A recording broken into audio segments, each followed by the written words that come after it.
Beer Hog in beautiful Pelham, Alabama. Yours truly, the Magic City Motor Mouth Fast Steady Layne, flying a little bit solo this evening. Now, for those who normally catch us in our live spot, which is 6 p.m. Central, 4 p.m. on the West Coast, situations in play. And this is going to be one of those cases where we're not able to go totally LIVE live like I like to. But life happens that way sometimes. Before I go any further, thank you to everybody catching through BeyondRingside.com, ProWrestlingRadio.net, TuneIn and the TuneIn mobile app, all the different methodologies which are available. And yes, the newer version of the QR code is active. It brings you directly to the stream located at radio.co. I mentioned that the other day because I had put together one and paid a company, and lo and behold, a week later, it was deactivated, and I'm in the middle of a skirmish with that one. It has been crazy, to say the least, over the last little while. Since we last convened on Thursday with the Shooters Gallery, Shane, Ted, and myself, of course, we went through 3 days of the NFL draft, and first off, congratulations to everyone who was drafted in those 7 rounds. 257 picks. From that vantage point, also want to say the moment that stole it from me was Eli Heidenreich. And I'm sure I'm not the only one who's saying this. But hometown Pittsburgh-grown Eli Heidenreich, serving at the Naval Academy, played football for them, and now being drafted by the Pittsburgh Steelers. That was a moment that I just simply came out of my chair and did the slow clap applaud. Totally happy. Like I said, it's great for everyone who was picked up, especially, I have the issue with the way that a lot of the talking heads present things as far as it goes with the NFL draft. It's consummate BS the way some of the gas bags and self-important dipsticks really just want to make themselves sound good when they're talking about the livelihood of other people. Oh, there's another chapter to that I'm going to get into in a minute. Because the psychology that they try to put out, if you're not taking in the first 10 picks, then what's wrong? Why is your draft stock not high enough? I'm going to simply sit back and say how many spots there are in the first round of the NFL draft. Traditionally, 1 per team, if nobody trades it away. Every team has a different need. So, it's not the fact that you went 31st or 32nd in the first round, because if all 32 teams are picking in that first round, then guess what? Everybody has a shot at somebody. And it all comes down to, what does your team need? I was listening on Saturday afternoon on the way into work on the way over to Brown Derby. And I didn't mean to say the W word. Sidebar. I really don't. I am one who genuinely believes in the good old-fashioned theory that if you enjoy what you're doing, you don't work. You're gainfully employed, which is a beautiful thing, and I am thankful for it. But I don't look at it as work. I really don't. Not even during setup and teardown. But when I'm listening to a specific quarterback, I think it was Nussmeier. Well, I don't know why he's fallen so far. I don't know why nobody's taking it. It must be the medicals. It must be this, must be that. Okay. Maybe they're seeing something that the gas bags didn't. Logical? It's like, why did your favorite wrestler not get signed by WWE or AEW or National Wrestling Alliance or Impact, TNA? I mean, they came in for the tryout. There must have been some reason they're just not into signing that particular person. It's like, maybe they don't have a spot for him. Maybe they don't have an immediate need for somebody of that body style or that work style. High flyers only go so far, and I say that as someone who genuinely appreciates the high-flying style, as long as you're able to tell a good story. But coming back to the NFL thing for a second, I don't put a world of stock into, well, they fell from number 6 to number 14. Okay, what teams were involved? Was there an immediate need that player wasn't going to be able to fill? Did you need an edge rusher? Did you need an outside linebacker? And the next logic, well, there's a quarterback up for grabs. They really should take this person. Really? Once again, that's the opinion of the so-called pundits on sports broadcasting. Take those with a grain of salt. To the Heidenreich thing, dude, congrats. When you have an opportunity to play in your hometown, now we make the transition. When you have an opportunity to work in your hometown, to be gainfully employed in a situation and perform in front of your hometown crowd, it's always a beautiful thing. And there are 22 people and possibly more that have that opportunity now. I hate the post-mania slaughter. And let's put this world in proper perspective. There were some who were released from their contracts. Now, I'm going to put this out there. If we are in a position where it is a full release and those non-competes are null and void, that's cool. But if WWE wants to hit that release switch and they're not able to immediately go to work somewhere else, that's effed up. It really is. I say that not knowing the basis for the contracts that were really the people that were released. I mean, you look at the fact that the entire Wyatt 6 coalition was released. Now, you have the IP situation, the intellectual property, to where, oh, wait a minute, I'm supposed to do like some people out there in radio and podcasting and live streaming and start, oh, they shouldn't have done it. Why did they do that? I don't play that crap. I really don't. I get emotional. I'll get upbeat. I'll get aggravated, torqued, upset, whatever, irked. But I'm not going to do all that just for dramatic effect. I'm not going to try to stimulate clicks and all that crap just to get overemphasize a point. Yeah, it's a pisser these people got released. But the thing about it is, as it pertains to the Wyatt 6, they probably can get picked up in a heartbeat. I know Joe Gacy had a very strong run before he was signed by WWE. Eric Rowan has been floating back and forth. He's not going to be out of work long. Dexter Lumis, not going to be out long. Bo Dallas, he'll sit it out for a little while probably. If I'm him, I sit it out for a few minutes. Reconnect with some old friends. And I'll find a way to do this thing all over again. Sorry, earbuds were slipping. Nikki Cross, that's the one that actually, more than anything else, because Cross was so underutilized. In my opinion, Nikki Cross was very underutilized. Same thing with Zelina Vega. If there is one major criticism I will not hesitate to throw out there, I have no problem stating that WWE screwed the pooch when it came to Zelina Vega holding the United States Championship. That was a botch. She should have been allowed to do more in ring. Now, if she goes back to her traditional name or a name by which she's been known in previous days, of course, bringing back Thea Trinidad would be fine too. But I've always felt that she's a very talented in-ring performer. Good on the microphone, great on-camera presence. And for her and Alistair to be released,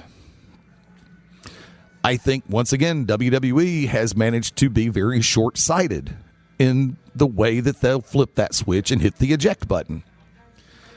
I'm just going to simply sit back and say this. I wish I had a 10-figure checking account right now. Because especially with Nikki, Zelina, Kyrie, Alba, Zoe Stark all being released, you have the foundation for a great women's division right there. I mean, really, seriously. You've got a strong foundation right there. Then when you add, like I said, coming back to Alistair. Now, Santos Escobar, I hated to see him go. I thought he was underutilized. NXT, great run. Legado de Fantasma, great faction. In NXT, main roster, screwed it. Creative screwed it up so bad it's not even funny in my book. Apollo Crews, Uwa Nation, welcome back, buddy. He will not be out of work long. I guarantee you that. Then, of course, you got the Motor City Machine Guns, Alex Shelley, Chris Sabin. Phenomenal tag team. If things work out, and I'm pretty sure that a few of these are going to end up in TNA, which for me is perfectly fine. NXT took a major hit as far as some of the names that were released from there. Apparently, LFG lost a couple that I'm not familiar with, so I really cannot expound on that. But the post-Mania slaughter has just left me going, whoa. So I'm very casually going to sit back and say and I'm going to be very cautious about how I express my opinion on this, because allegedly Hunter had full control over who got released. That Ari Emanuel and Mark Shapiro had nothing to do with it. Caca del Toro. Creative has a problem right now in WWE. Plain and simple. You're doing what they started to do many moons ago before they brought out a second brand. And we've got two brands right now. Raw and SmackDown. You got blue and red ready to go. But they spend more time in commercial breaks than they do in in-ring action. I will post this as a sidebar very clearly. If you are irked about, folks, this is not aimed at TKO. This is not aimed at WWE management. This is aimed at all of you listening. Spread the word if you want to. TKO doesn't give a flying damn about you. Period. Let's put this world in proper perspective. We are all a dollar sign to them. Guess what? That's business. Yay, capitalism. That's business. You express your opinion. You can do it on social media all you want to. Let's put this in play. Side note. When you tag WWE, when you tag TKO, when you tag Ari Emanuel or Mark Shapiro or Triple H, it counts toward the statistics that they can show advertisers for social media activity. We did this and 5 million people responded. That goes to their benefit. You get a chance to vent, but you benefit them by doing it. You want the easy way. Here is the God's honest truth. You want the easy way to get their attention. Don't retweet. Don't share posts. Don't comment on posts. Don't tag them in posts. When those numbers drop, that gets their attention. The more you go online and say, I'm so mad at WWE for what they did to this person or why they can't do this, you basically help their checkbook. That's the truth. No drama, no bullshit, no lying, no over-conflating facts. When you utilize hashtags or whatever, all you do is benefit them. The same thing is if you're walking into Raw, SmackDown, or a PLE, pay-per-view, whatever, and spend your money. When you spend money on the product, they don't hear people bitching about it. They just see, oh, guess what? We got 15,000 out of 16,000 seats sold. Once again, you want to get their attention as a collective. Individually, we can't do much. But as a collective, wrestling fans, WWE fans, whatever, you want their attention, stop going. You want their attention, stop tuning in. When those numbers drop, you will get their attention. When they get radio silence from the money-spending public, and I've said this before, for those who know me in my home market of Birmingham, Alabama, When I worked especially with Global Championship Wrestling, or anytime I was in an announcer's position, and I'm glad to hear somebody actually use a simile of this phrase recently, because it's something that I said for a long time, years. You are spending your hard-earned money to go see these products. And that's what it is. It's a product. You want to get their attention? Stop spending money. For the love of all that is right in this world, you control your checkbook. You control your credit cards. You control your cash flow. Now, if I'm offending Mark Shapiro or Ari Emanuel, I don't give a flying damn. And yes, there's other words I would like to put there. Hashtag hell damn ass. So, am I worried about what they might say about what I'm saying? They're only going to say that I'm telling the truth, and they can get pissed off at it all they want to. There is no reason in this world you turn around, well, TK Unk said they made $1.6 billion last year. Well, guess what? Big deal. They want it to be 2. They want it to be 3 billion. And you're the suckers that are doing it. I've spent money on WWE products before. I haven't done it for a while, nor do I plan to do it again anytime soon. And when I say suckers, all right, let's put this in play. I did make a statement about a particular seat at WrestleMania going for around $600. Guess what? That would have been basically $140 more, or $150 more than my car note. I could handle that theory being gainfully employed and being able to make some money. But there is no way in mortal hell that you, the ticket buying public, should be gouged, milked.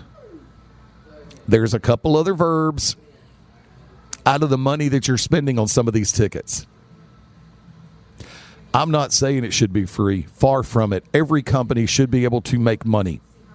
But when you are gouging, that's a different animal altogether. This is the reason why this show was created many, many moons ago, with the concept and the thought of trying to shine a light on promotions, homegrown, grassroots, localized. We were in Birmingham. So there, yes. Hi there, how you doing? Good to see you. Glad to meet you. I'm from Birmingham. Now, if I really want to get technical, I will say I am in Pelham. That's a stretch. Sorry. Well, if I'd have said Hellham, that would have been a little bit too, abstract. Yeah. So just sit back and I'll stick with Birmingham and call this one.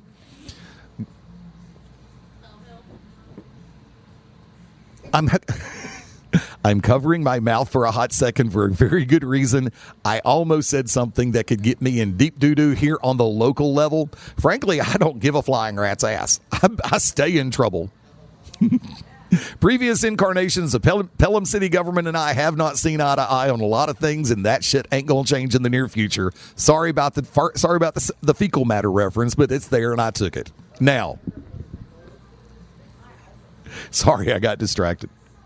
But when the show was created, and I've covered this before in the Origins episodes, there were 4 or 5 promotions around the central Alabama area, and I had no problem, even though I was directly affiliated with Global Championship Wrestling, Southern Star Wrestling at the time, I had no problem talking about the others. Even Dan Sawyer, who ran Southern Star / Global, had no problem with the others being mentioned, because we had a shared philosophy. There's enough of this pie to go around. Everybody runs on different nights. Somebody does Friday, somebody does Saturday. You've got different shows that are running in different parts of the state on different weeks. Wrestling fans deserve a choice. Thus, the reason why I appreciate All Elite, MLW, House of Glory, Wrestling Revolver, MCW, TNA, the list goes on. But I want to come back to the cuts for a minute, the releases. I'm looking at these all over again, and if I had that 10-figure checkbook, I would have a national television access or a great streaming service that was already in place, like IWTV or Byte or some of the others, Triller. I would have no problem putting together a promotion, bringing the majority of the cuts in or the releases in and just going right into overdrive. Because you've got some talented in-ring performers who know how to get the crowd's attention, and you use them properly, you are going to have a top-rated show on your hands that's basically going to start drawing WWE fans, and WWE is going to sit back and go, oh, frag, what have we done? That's life. That's life in the big city. And comments, now, let's put one thing in perspective. I'm going to go ahead and throw this one out there. You have situations in play leading into WrestleMania, and I love a good old-fashioned worked shoot just like the next person does. I love to see exactly what the company will allow to be said on the airwaves or on their shows. And once again, this past Friday night did not disappoint. I'm stealing the audio directly from Cody Rhodes from this past Friday night SmackDown. And the most important message that I wanted to send is to those outside forces that keep interceding and interjecting into my WrestleMania plans, that want to get involved in this nightmare family party. I'll make it simple. You guys are 0-3. Send your best or count your money and mind your damn business. Lo and behold, let's put the world in proper perspective as it pertains to that situation. If you think for 1 second that the front office of TKO doesn't know that was going out on Saturday night, guess what? You're wrong. If you didn't think Hunter knew about it, you're wrong. If you didn't think Creative knew about it, you're wrong. Lo and behold, they all knew it was going to be said. Here's the situation. They want ratings. They want clicks. They want numbers. What's the easy way to do it? Austin versus McMahon version 93.6. When you have talent taking on the authority figures. I was trying to not say authority, but authority figures. When you have talent openly challenging the authority figures in a company, it's going to get ratings. It's going to get clicks. It's going to get social media interaction. Cody is playing that role perfectly. Just like when CM Punk made the statement about lower the ticket prices. Well, first off, that was an echo of a sentiment that was running rampant and viral on social media through wrestling fans around the world. Lower the damn ticket prices. As a business person myself, I'm going to say it like this. I DJ weddings and receptions. Same thing technically. I would rather do 4 receptions, one on every Saturday in a 4.3-week month, at $800 than do 2 for $1,000. Why? $800, $3,200 versus 2 at $1,000, $2,000. 1, I'm gainfully employed for 4 weeks, 4 Saturdays out of that month, 4 out of 4. You can't do better than that. Rather than batting 500 and making more per day, but I've got those other 2 weekends open where I'm not doing anything. I would rather have a sellout crowd with people coming in at a lower ticket price. They'll spend more money on merchandise. They'll spend more money on concessions. Everybody's happier. You can call it deferred income because I'll tell you the truth. If I'm doing those 4 weddings, that one per Saturday, I'm getting more exposure. I'm getting more people paying attention. And then when they say, how much did he charge? Only $800? Holy shit, let me book him. I would rather be busy and making money than on again, off again, and not making as much. I get criticized by my contemporaries as a DJ. Well, you're only charging $800, man. You're undercutting us. No, I'm not. You're overpricing. You can call me an ass all you want to for saying it like that. That's the truth. Legit. Plain and simple. Coming back to the pertinent matter, I really hope, and I mentioned a number of companies, I'm of the mindset that Tony Khan does not need to bring in everybody that just got released. Why? Tony Khan has enough of a problem as it is with trying to book the talent that he's got. Tony Khan needs help in that booking department, whether he chooses to admit it or not. Tell you what, going to take a quick break on this side of the board. On the live side, see you back in 5 minutes. On the replay side, minute and a half. I'm Fast Eddie Layne. This is Beyond Ringside.